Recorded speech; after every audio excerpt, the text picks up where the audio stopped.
Okay, for the MCQs, for MBOs, for class 10, these a few important questions are there. Okay, so let's see how things are.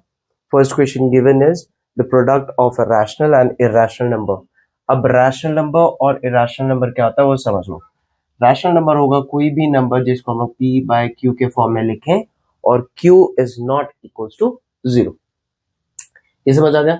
Okay, तो सभी rational numbers जो होते हैं वो इस form में लिखे जा सकते हैं.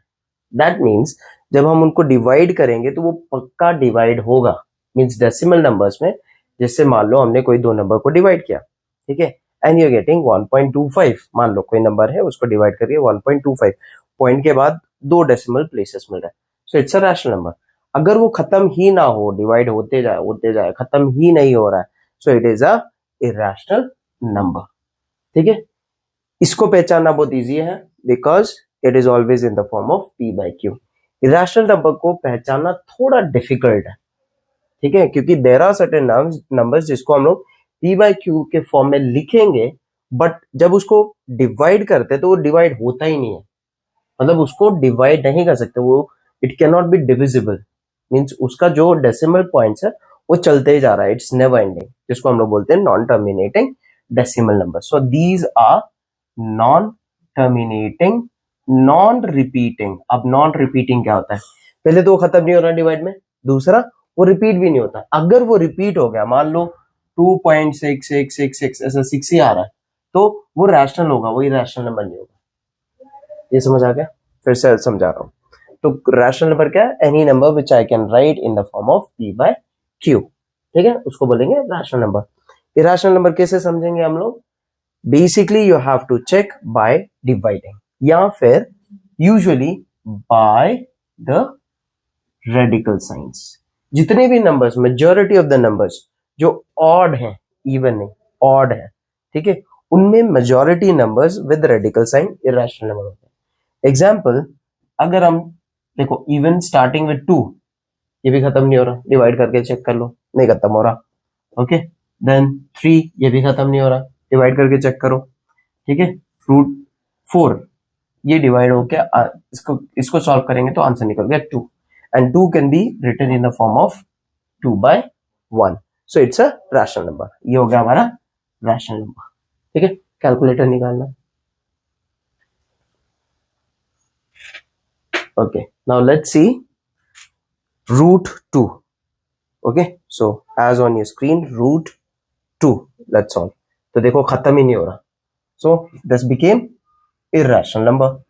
ठीक है, it's not divisible और repeat भी नहीं हो रहा है. ये समझ आ गया? नेक्स्ट ले लेते हैं हम लोग root 3. ये भी खत्म नहीं हो रहा, ये भी हो गया irrational number. बेसिकली डिवाइड करके या उसकी कैलकुलेशन करके ही पता लगेगा. ओके, बट जब भी आपको रूट दिखे, ट्राई करो कि क्या वो एक स्क्वायर है या नहीं. तो 4 इज अ परफेक्ट स्क्वायर, तो वो रैशनल नंबर हो जाएगा. ये समझ आ गया? But majority of the numbers जिसके ऊपर हम लोग रेडिकल साइंस लिखते हैं वो हमेशा इरैशनल नंबर होंगे. मेजॉरिटी ऑफ द नंबर्स, सारे नहीं. फॉर एग्जाम्पल, अगर मैंने √25 लिखा तो क्या वो रैशनल है, इरैशनल है? रैशनल है. क्यों? क्योंकि इसको सॉल्व करने पे we will get root over cancelled 5 and 5 can be written in the form of 5 by 1, hence it will be rational number. I hope इसके ऊपर ये समझ आ गया होगा. अब सोचो, ये डेसिमल नंबर है, मान लो 1.7834 ये खत्म ही नहीं हो रहा. ठीक है, ये खत्म नहीं हो रहा, और ये नंबर खत्म हो गया मान लो 2.3. अब बताओ मेरे को, मल्टीप्लाई करेंगे तो ये पॉइंट खत्म ही नहीं हो रहा, मतलब ये जब इसके साथ मल्टीप्लाई होगा वो भी खत्म नहीं होगा. तो whenever you multiply rational and irrational number, it will always be irrational number. You will always get irrational number. You write the proper spelling. ठीक है, first one is okay, first one is clear. Okay, now let's see second one. If the product of two numbers is, अब इसके लिए ये formula दिमाग में डाल लो. ठीक है, what is the formula? Product of two numbers is always equals to LCM into HCF. जिसको ये फॉर्मूला याद है, you can easily calculate. अब प्रोडक्ट दिया हुआ है, प्रोडक्ट ऑफ टू नंबर्स दिया है, ठीक है, एलसीएम भी दिया हुआ है 30, तो एचसीएफ आपको ढूंढना है। ये समझ आ गया? So basically 30 will come here and you will divide, so 0 0 cancelled, okay, and with 3 you have to, हाँ, तो एचसीएफ कितना हो गया बताओ मेरे को, एचसीएफ कितना हो गया, एचसीएफ कितना होगा, ये 30 इधर डिवाइड होगा, okay, so you have to divide this, so 0 0 got cancel, 3 1 3, मैं नहीं बताऊंगा इसका आंसर, ये आप खुद से कमेंट बॉक्स में बताना मेरे को। I hope the solution you understood, solution समझ आ गया? Product of two numbers is equal to LCM into HCF, product दिया हुआ है, एलसीएम दिया हुआ है, एचसीएफ ढूंढना है, so this will go here, it will divide and HCF can be calculated. समझ आ गया? Okay, so that you write in the comment box. Okay, now let's see question number 3. Now question number 3 is asking if, okay, what is this question number 3, which of the following is a quadratic polynomial? Okay, which of the following, यहाँ पे question में था which of the following is a quadratic polynomial. अब quadratic polynomial नहीं सिखाऊंगा मैं, I'll teach you basic logic behind it. पहले हो गया लीनियर, ठीक है, फर्स्ट हो गया लीनियर पॉलिनोमियल, सेकेंड हो गया हमारा क्वाड्रेटिक पॉलिनोमियल, ओके, उसके बाद हो गया क्यूबिक पॉलिनोमियल, ठीक है, उसके बाद हो गया by quadratic polynomial. I am writing इस तरह से, ओके, आप समझ लो, जब भी लीनियर होगा उसकी मैक्सिमम पावर, जो भी एक्सप्रेशन है उसकी मैक्सिमम पावर होगी 1, ठीक है। क्वाड्रेटिक पॉलिनोमियल में उसकी मैक्सिमम पावर होगी 2। Cube, as the name suggest, cube stands for 3, so उसकी मैक्सिमम अगर डिग्री या पावर उसकी 3 है, so it becomes cubic polynomial. And by quadratic, अगर क्वाड्रेटिक का 2 था तो बाय स्टैंड्स फॉर 2, ठीक है, तो 2 बार क्वाड्रेटिक, 2 बार क्वाड्रेटिक मतलब 2 बार 2, 2 बार 2 मतलब 4। ये समझ आ गया? Now tell me which of the following is a quadratic polynomial. तो क्वाड्रेटिक पॉलिनोमियल कौन सा हुआ इनमें से जिसकी डिग्री 2 है, ठीक है, समझ आ गया? जिसकी डिग्री क्या है, जिसकी डिग्री 2 है, तो यहाँ पे डिग्री किसकी 2 है बताओ मेरे को। ओके, तो लिटिल बिट हिंट, चेक करो किसमें 2 है, चेक करो किसमें 2 है, इसमें 2 है, इसमें 3 है, इसमें 4 है। Now you right the answer in the comment box, मेरे को बताना असल में कौन सा क्वाड्रेटिक पॉलिनोमियल हो। ये समझ आ गया? यहाँ तक क्लियर है कौन सा क्वाड्रेटिक पॉलिनोमियल हो? You have to write in the comment box. I hope you understood. अगर ये नहीं समझ आया है, in case you did not understand, ask me, okay, write in the comment box. मैं एक और वीडियो बना के फिर से एक्सप्लेन कर दूंगा।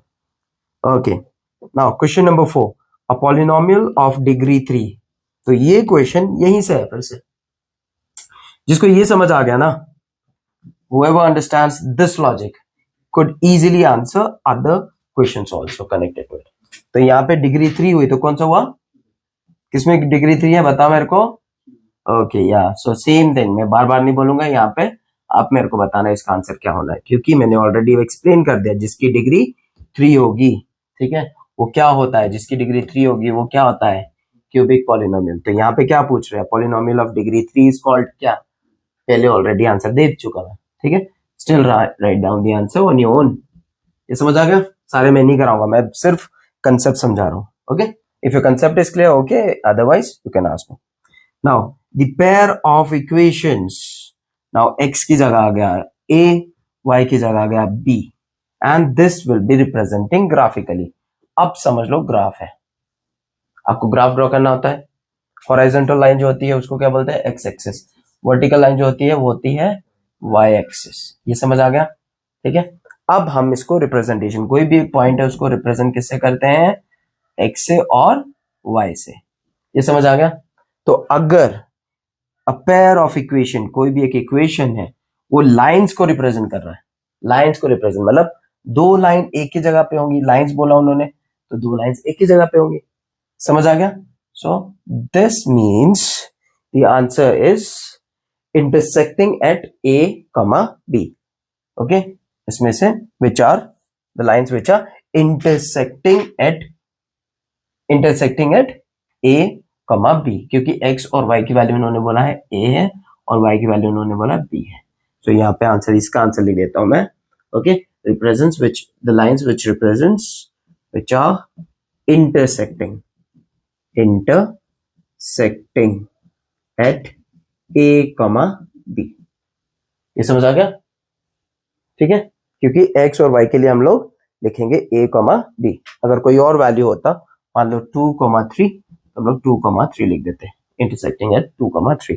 so they represented, okay, in place of numbers वो लोग आपको वेरिएबल के लिए एक और वेरिएबल दे रहे हैं, तो x के लिए हो गया a, y के लिए हो गया b। ये समझ आया? क्लियर है ये? Okay, now let's see another set of 5 questions, 5 more questions।